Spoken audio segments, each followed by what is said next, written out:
Alhamdulillahi Rabbil Alameen, wassalatu wassalamu ala ashrafil anbiya'i wal mursaleen wa ala alihi wa sahbihi ajma'een, thumma amma ba'd, fa'a'udhu billahi minash shaitanir rajim. Bismillahir rahmanir rahim, alhamdulillahi alladhi anzala ala abdihi al-kitaba wa lam yaj'al lahu 'iwaja, qayyiman liyunzira ba'san shadidan min ladunhu wa yubashshira al-mu'minina alladhina ya'maluna salihat anna lahum ajran hasanan makithina fihi abada. رب اشرح لي صدري ويسر لي أمري واحلل عقدة من لساني يفقه قولي آمين يا رب العالمين. ثم أما بعد, everyone, Assalamu alaikum wa rahmatullahi wa barakatuh. Now, the first question that I was asked was, I've already learned a few things. When did you first start learning the Arabic language? I started learning the Arabic language, because I was interested in it in 1999.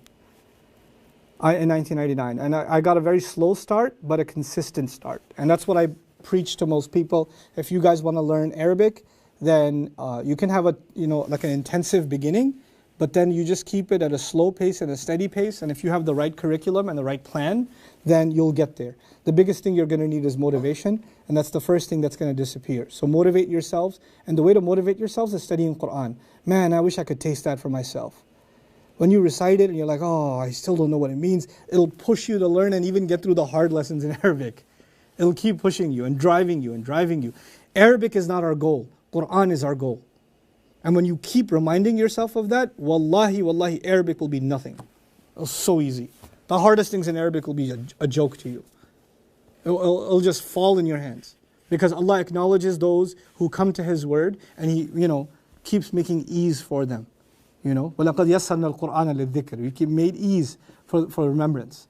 وَالَّذِينَ جَاهَدُوا فِينَا لَنَهْدِيَنَّهُمْ سُبُلَنَا. You struggle for Allah, for His book, and you watch how Allah will open those doors, inshallah ta'ala. Don't worry about Islam in depth. Let's just get Islam, the basics down first. I would say that, in my personal view, what helped me when I was trying to learn, there's all these different things to learn, right? What you want to focus on in your Islam is what you need every day, like, your prayer, your tahara, what can beautify your salawat, your du'as, things like that. As far as your intellectual growth, your thoughts about Islam, I think the study of the Quran is absolutely essential. People say do this book, that book, the other book. I don't. I say do Allah's book first. That's not a later thing. And people say, no, you have to be really advanced before you approach Quran. I'm like, no, you don't have to be advanced to approach the Quran. You have to be sincere to approach the Quran. Allah didn't say you have to meet academic requirements before you study His book. Who sets these requirements? Allah does. Man, jinn passed by and heard the Quran, and they were like, this is awesome. And they had some comments, and Allah put them in the Quran.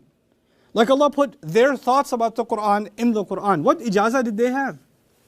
All they had was sincerity. Approach the book with sincerity. Yes, there will be times where you're reading translation and you get confused. That's why I'm putting Bayina TV together. The whole point of it is, let me walk you through the passages of the Quran. At least you have some, because in reading you can get confused. At least you have a Quran 101 done with me. If you guys trust me enough to walk you through whatever I've been able to study of Quran, just start cover to cover. The cover to cover series on Bayina TV, just 10-15 minutes a day. You don't have to do it every day either, every other day, little by little.